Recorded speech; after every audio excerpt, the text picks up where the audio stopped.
Gracias, Pablito. Muy buenas tardes para todos. Realmente, como dice Pablito, Marracame trabajó fuertemente en esta conferencia. Va a hablar de nutrición integral en el paciente crítico. Doctora María Camila Pérez es residente de cuidado intensivo pediátrico de la Universidad de La Sabana. Sabemos que ha profundizado mucho en el tema y estamos seguros que va a ser una clase, una conferencia de todo su interés. Entonces, muchas gracias y adelante, María Camila. Bueno, gracias, profe, por la presentación. Buenas tardes a todos.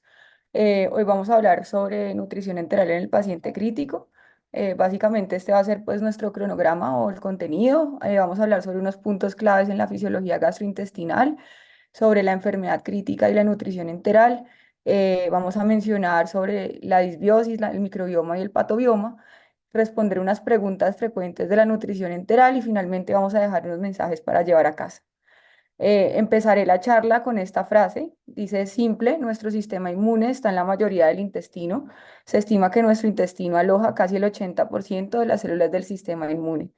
Es importante, ¿por qué? Porque sabemos que la microbiota intestinal pues va a ser la más numerosa y diversa de todo el cuerpo humano y se conoce que casi que la microbiota intestinal tiene un genoma cuyo tamaño es casi que 150 veces mayor al genoma humano, lo cual establece una relación simbiótica con todos nuestros órganos y está muy relacionado al bienestar y a la salud en general. Como también cuando existe alteración de esta microbiota, pues se va a producir la disbiosis, que está asociada a múltiples patologías, especialmente autoinmunes, cáncer y neuropsiquiátricas. Entonces, entender la importancia de la microbiota intestinal en el paciente críticamente enfermo va a ser uno de nuestros objetivos de esta charla. Es importante entonces empezar entendiendo que el microbioma intestinal va a interactuar con diferentes ejes y va a ser la vía de comunicación molecular entre el intestino, pulmón, corazón, hígado y cerebro y función renal. Vamos a hablar un poquito de cada uno. En cuanto al eje cerebro-intestino, si bien pensamos que la barrera hematoencefálica siempre pues, ha sido considerada como impermeable, se conoce que algunas células inmunes, algunos neurotransmisores y algunos metabolitos intestinales pueden atravesarla, lo cual se sabe que puede afectar la memoria, el aprendizaje, el comportamiento y la coordinación. Este eje va a incluir rutas de comunicación inmunes, endocrinas, metabólicas y humorales. Encontramos también el eje corazón-intestino, que como ven las flechas, pues es un eje bidireccional.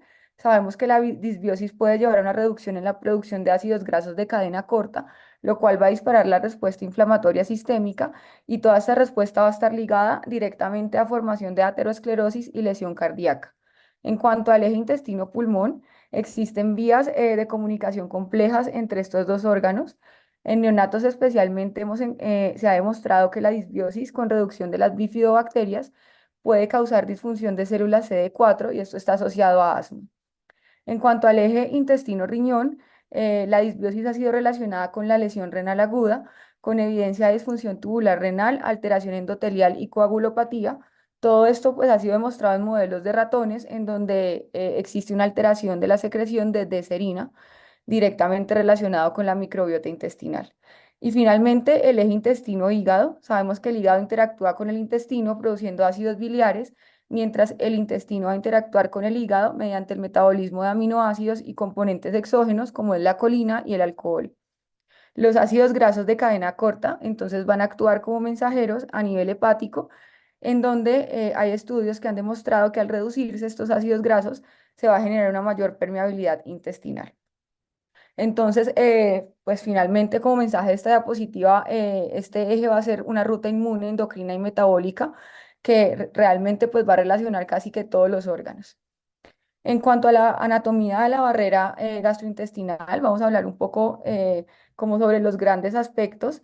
La mucosa intestinal entonces va a tener acciones inmunitarias y digestivas de forma coordinada. Los elementos, como lo pueden ver, pues que componen la barrera gastrointestinal, se pueden dividir de acuerdo a los niveles de protección y en cuanto a su función y naturaleza y localización anatómica, se van a agrupar en elementos intracelulares, pues extracelulares e intracelulares. Vamos a encontrar entonces los extracelulares, que va a ser pues la primera línea de defensa del tracto gastrointestinal, y lo vamos a encontrar en la propia luz intestinal, en donde vamos a encontrar que microorganismos y antígenos van a ser degradados de manera inespecífica por acción del pH, de los ácidos biliares y de las enzimas pancreáticas.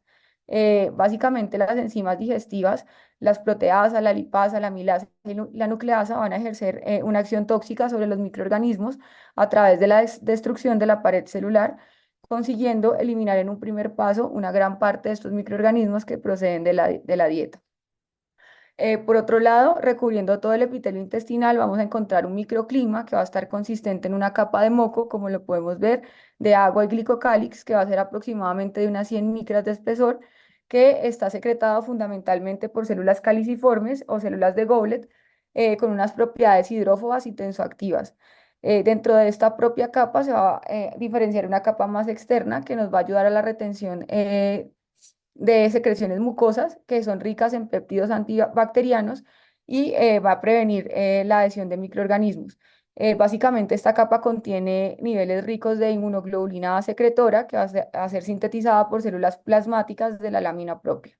Encontramos los elementos celulares que van a actuar de forma específica o inespecífica. En la parte más externa vamos a encontrar la microbiota, como también lo podemos ver en la imagen, que va a ser el componente esencial de la barrera intestinal, que va a influir en el metabolismo, en la proliferación y en el mantenimiento de la barrera epitelial.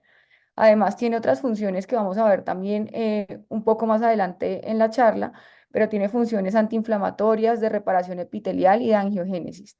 Este epitelio intestinal está compuesto por una monocapa de células epiteliales especializadas y polarizadas que se va a renovar aproximadamente cada 3 a 5 días.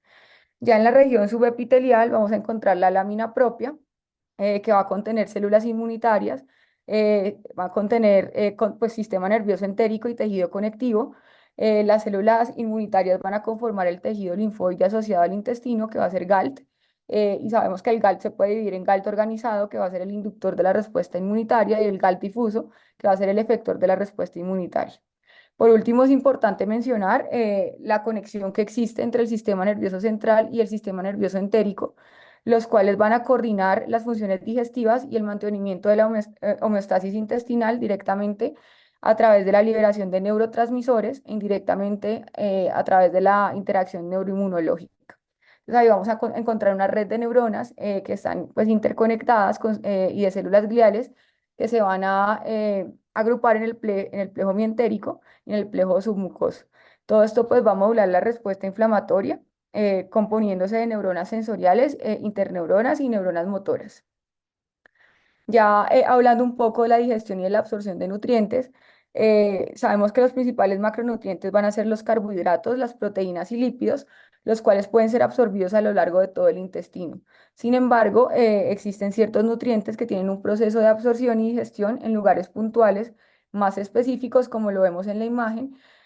Por ejemplo, encontramos que el hierro se absorbe especialmente en el duodeno y en el hilio distal se absorbe pues, la vitamina B12. Vamos a hablar puntualmente de los macronutrientes y cómo es su proceso de absorción. En cuanto a los lípidos, hay que recordar que la mayoría de lípidos pues, los ingerimos en forma de triglicéridos y lo que va a suceder es que a nivel del duodeno se van a emulsionar con las sales biliares.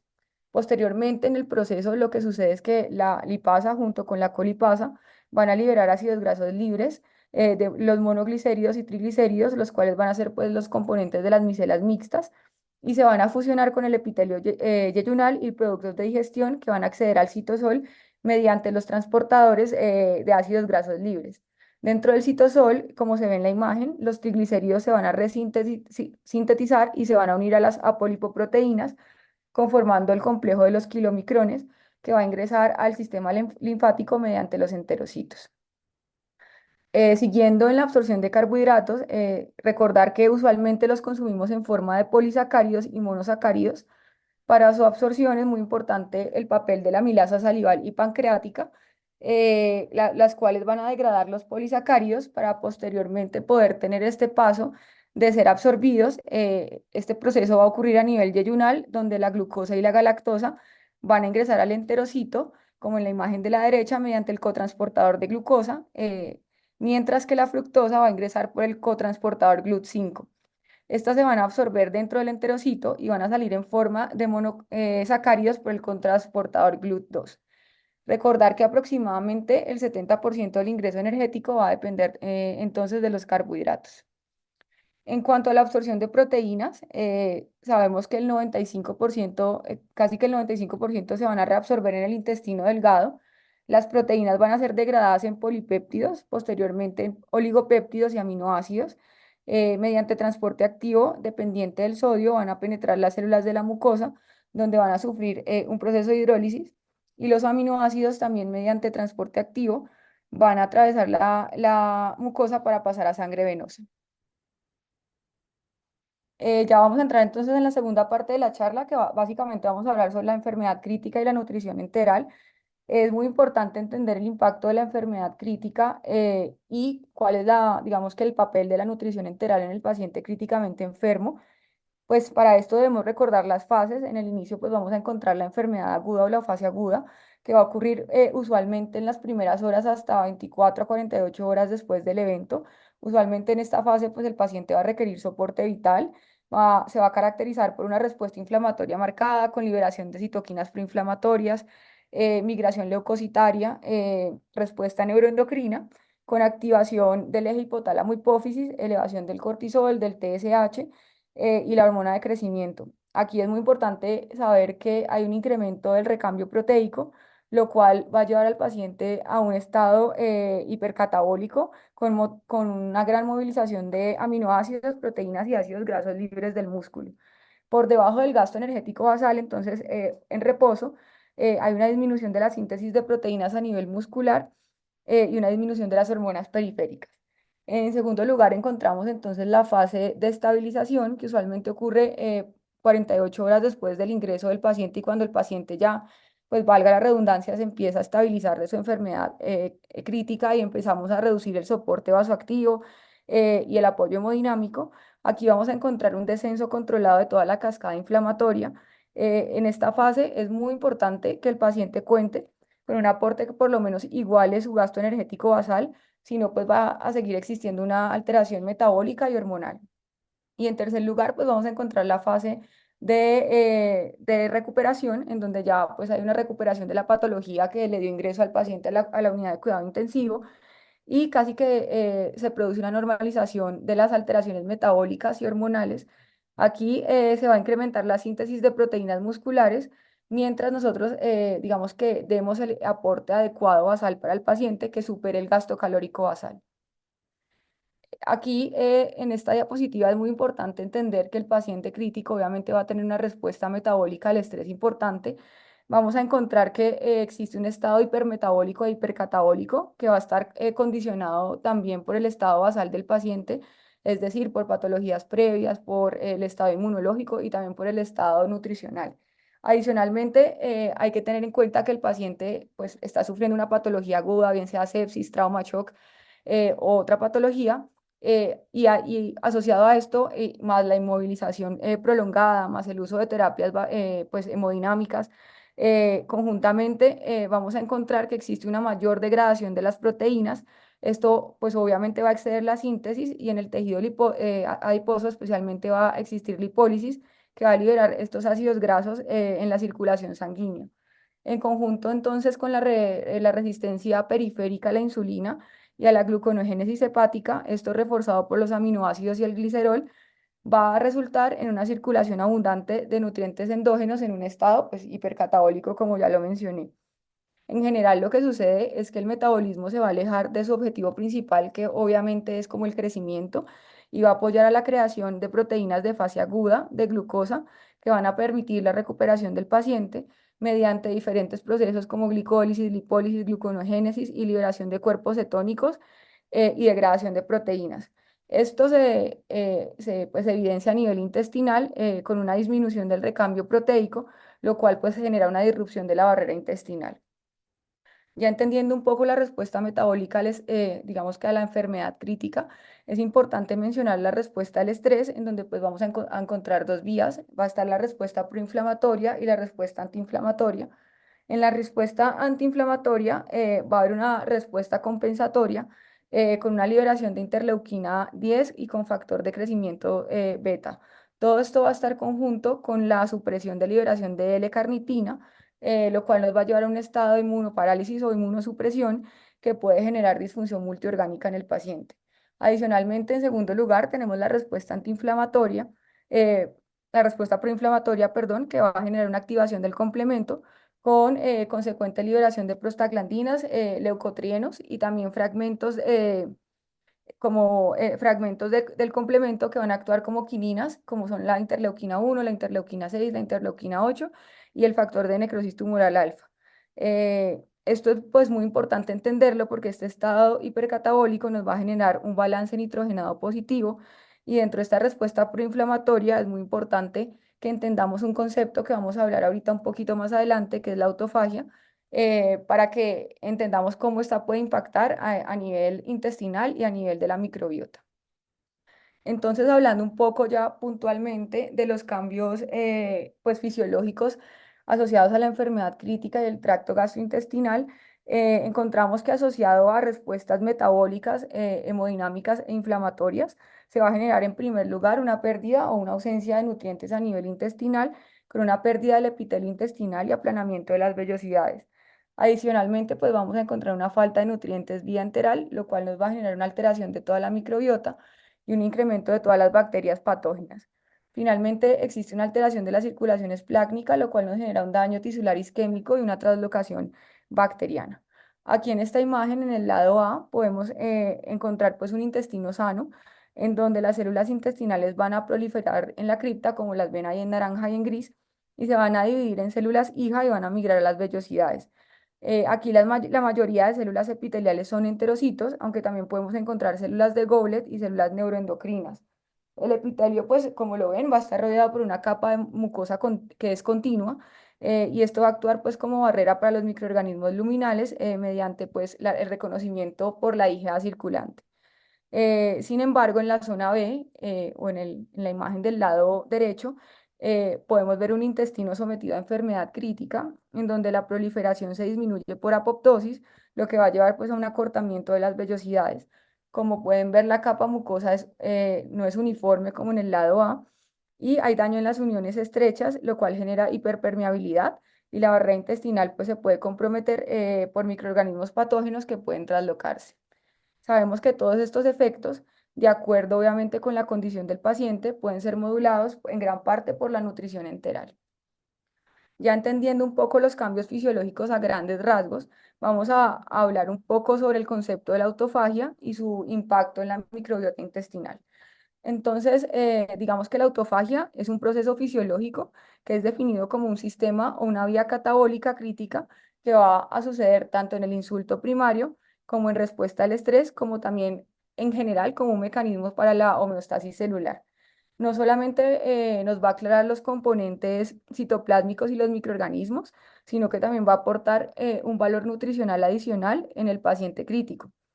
Esta autofagia digamos que se desarrolla y se inicia con el secuestro citoplásmico, transporte a los liposomas, degradación de productos intravasculares y el uso de estos derivados de la degradación.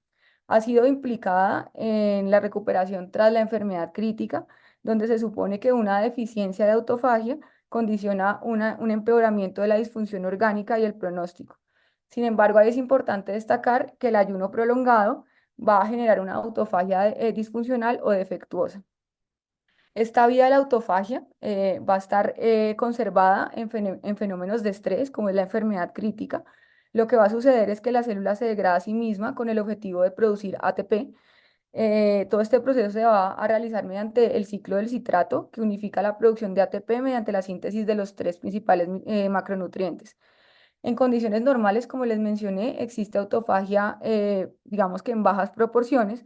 Sin embargo, en la enfermedad crítica secundaria al estrés oxidativo, a la formación de radicales libres, a la enfermedad severa y a la inflamación y a la isquemia reperfusión y a la inanición, que también es muy importante, se favorece un estado de autofagia exagerado y disfuncional. El soporte nutricional exógeno va a permitir entonces que el paciente, a pesar de su condición crítica, tenga unos niveles de autofagia lo más cercanos a la normalidad y por esto es importante y la nutrición enteral impacta tanto en este proceso.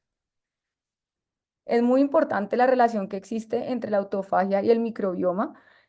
Como bien se acaba de mencionar, la autofagia nos va a permitir una homeostasis intestinal, nos va a permitir una limpieza de patógenos, va a generar componentes antibacteriales y va a regular la inflamación.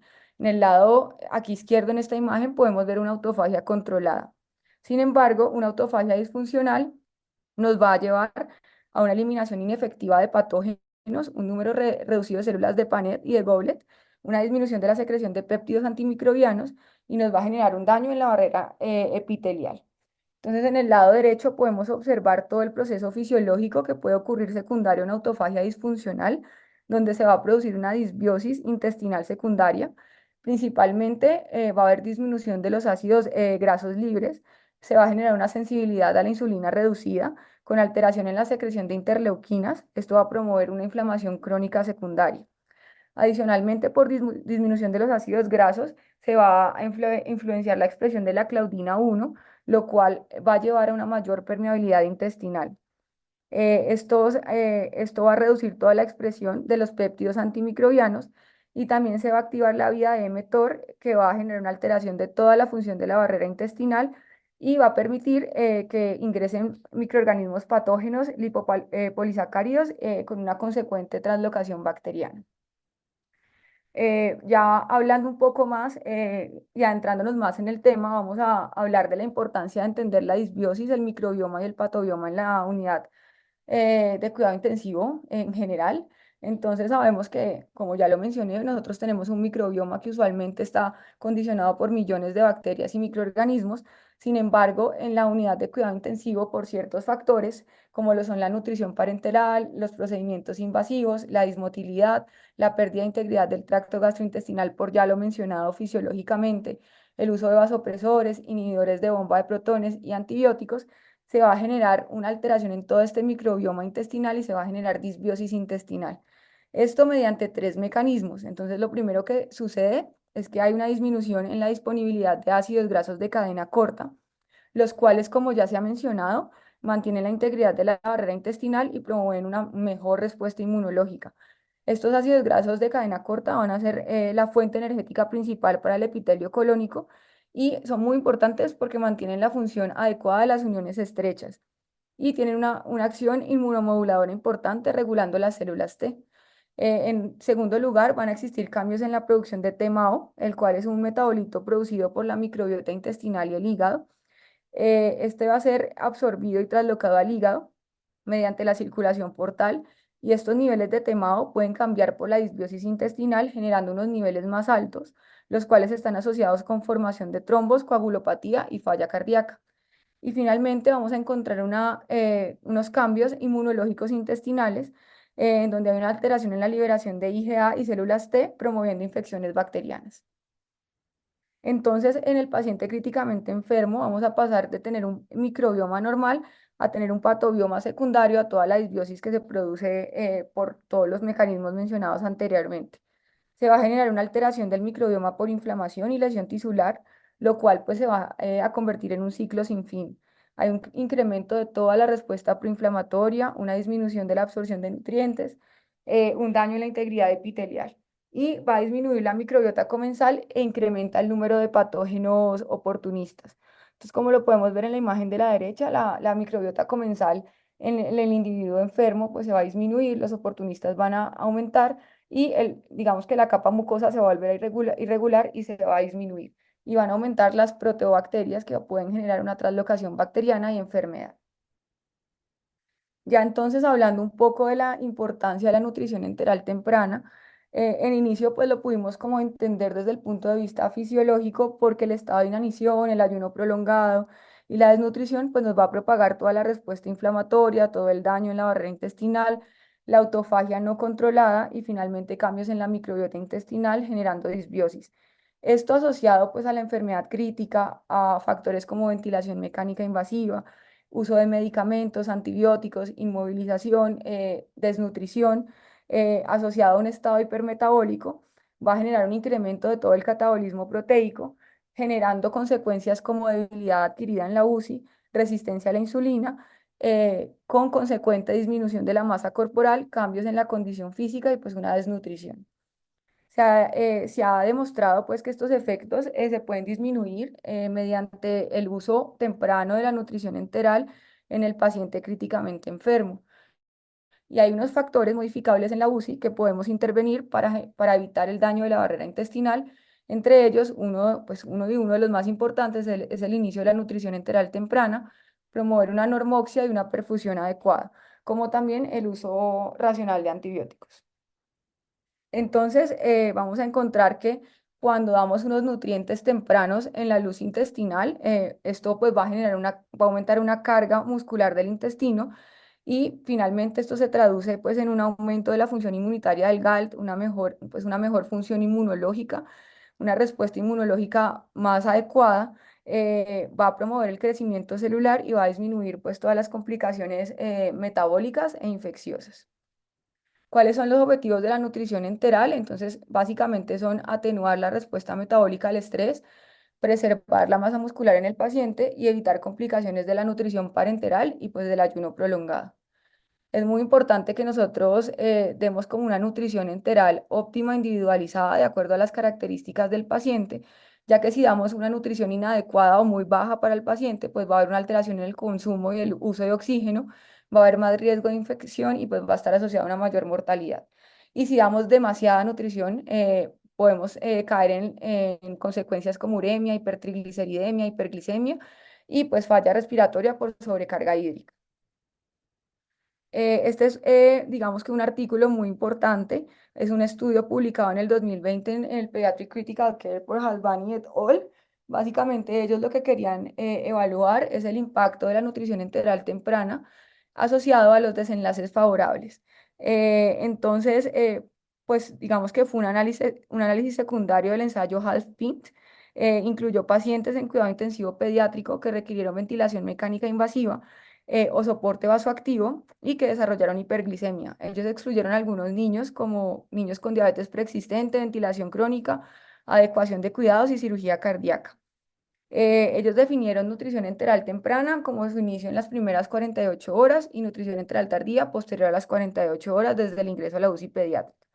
El desenlace primario para ellos fue mortalidad a los 90 días, pero tuvieron unos outcomes secundarios como mortalidad a los 28 días, días libres de UCI, días libres de ventilación mecánica y medición de disfunción orgánica por la escala Pelot. Ellos que encontraron entonces que la mortalidad en la cohorte total fue del 12%. Sin embargo, hay una mortalidad menor a 90 días en la cohorte con nutrición enteral temprana, con una P estadísticamente significativa, más días libres de UCI en la cohorte con nutrición enteral temprana, más días libres de hospitalización con una P estadísticamente significativa y menor disfunción multiorgánica en el grupo de nutrición enteral temprana. Entonces, esto sumado a lo mencionado anteriormente, pues nos demuestra la importancia del inicio de la nutrición enteral temprana de forma adecuada en el paciente crítico. Hay unas contraindicaciones para su uso, básicamente en el paciente inestable que tiene choque no controlado, hipoxemia severa, hipercapnia, acidosis, sangrado gastrointestinal activo, isquemia intestinal, en pacientes con fístula de alto gasto, con síndrome compartimental abdominal y en aquellos que tienen un volumen de aspirado gástrico más de 500 ml en 6 horas, aunque esto es muy debatido y hay guías que hablan del uso de prokinéticos en estos pacientes. Con el uso de nutrición enteral temprana obviamente aumentando en volumen progresivamente. Existen algunos puntos importantes y creo que uno de los puntos importantes es que seamos conscientes que cuando interrumpimos la nutrición enteral, pues vamos a generar consecuencias en el paciente.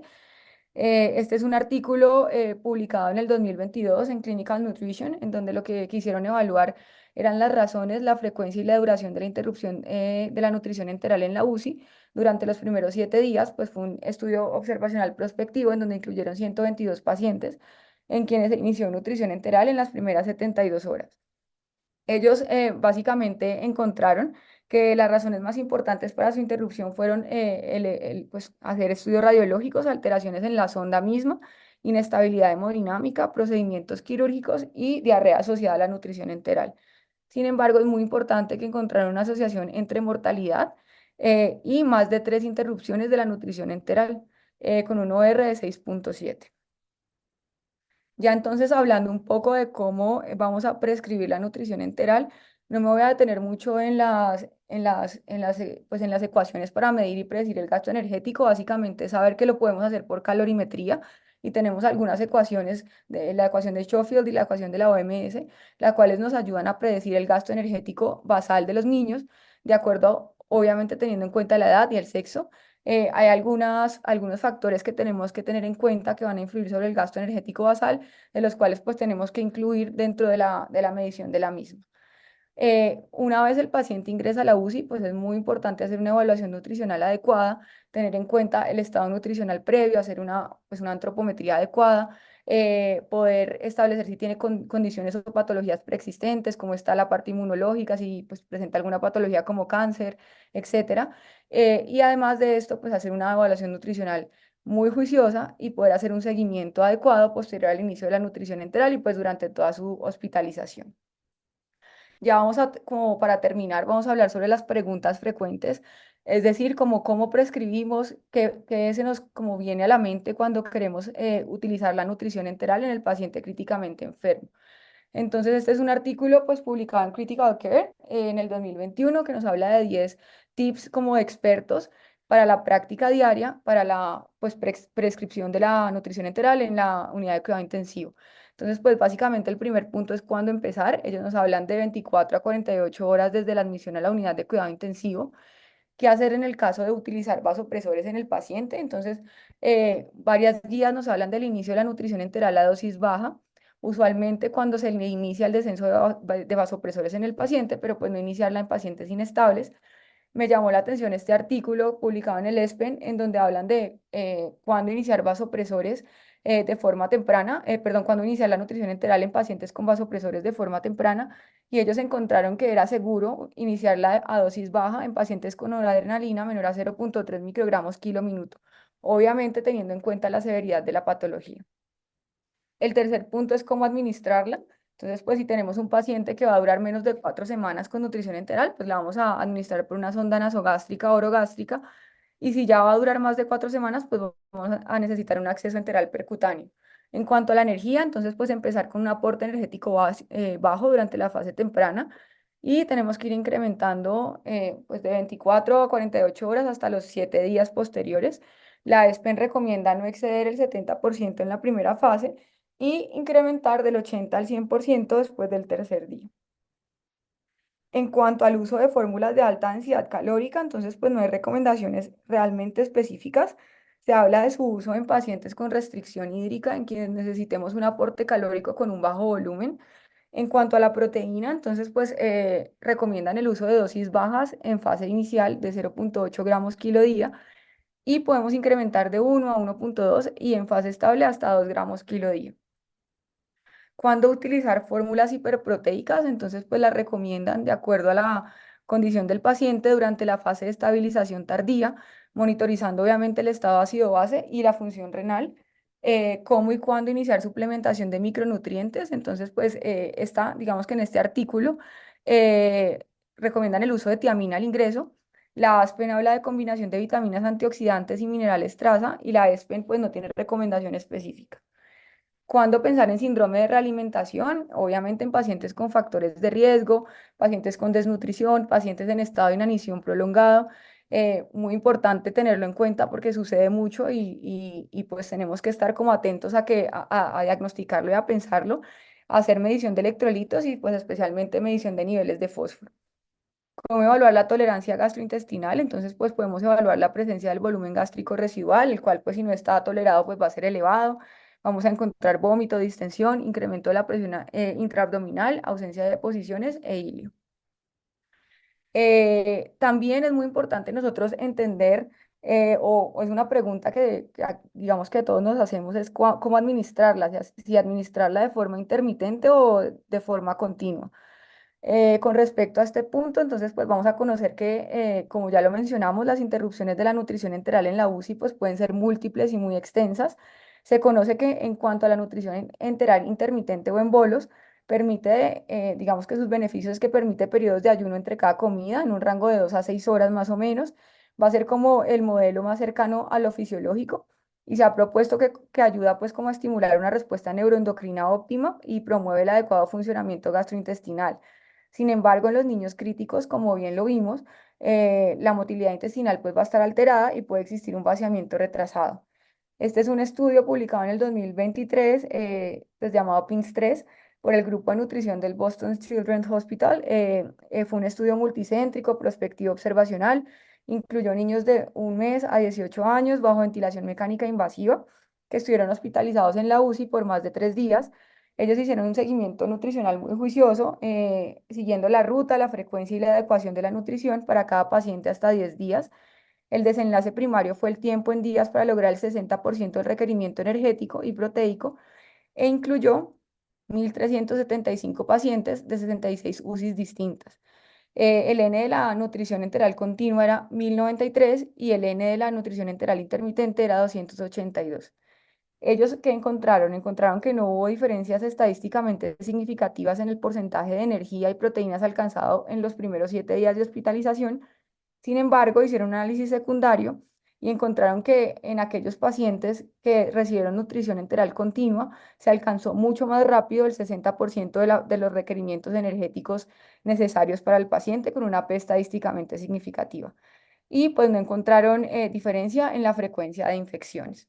Sin embargo, pues como pueden ver, el N de los dos grupos es un poco, pues es como alejado, uno es 1.000 y el otro es 282, pero realmente es como uno de los estudios más importantes con mayor volumen de pacientes que nos habla que realmente no hay como tanta diferencia.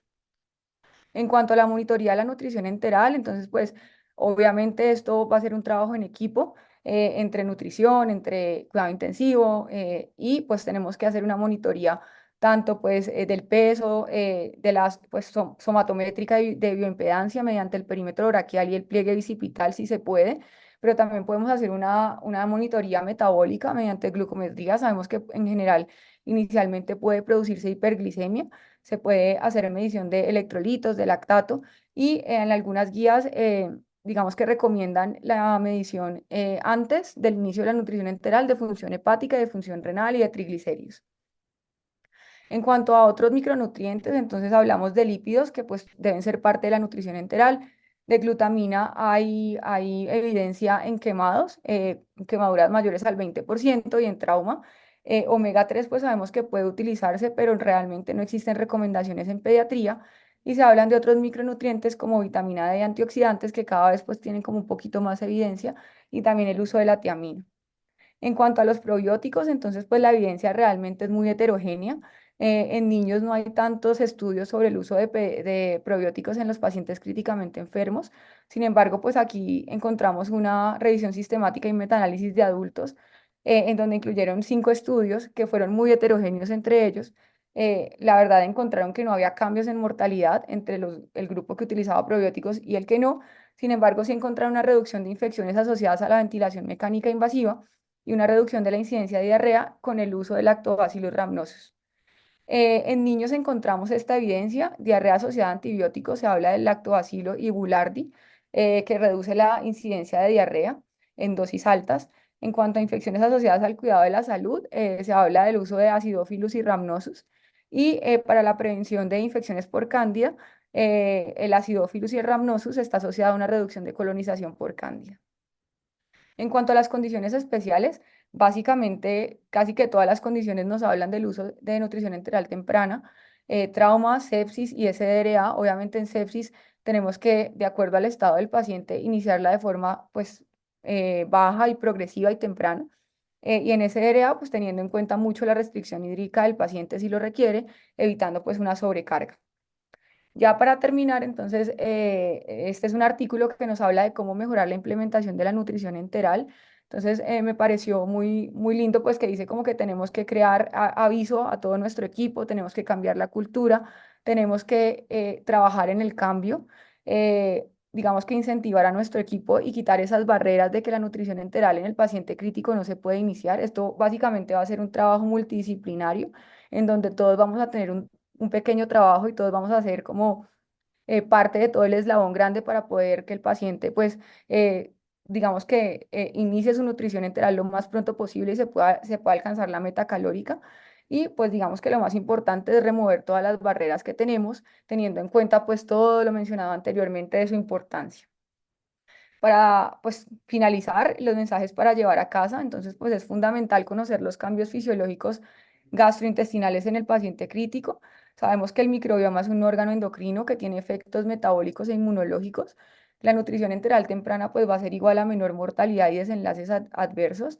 Tenemos que hacer uso de la nutrición enteral individualizada, pues es muy importante el trabajo en equipo, fundamental.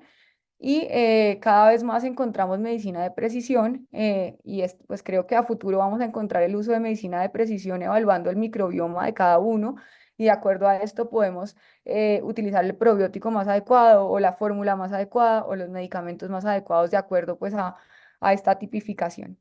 Y ya esto era pues lo que les quería contar hoy. Muchísimas gracias.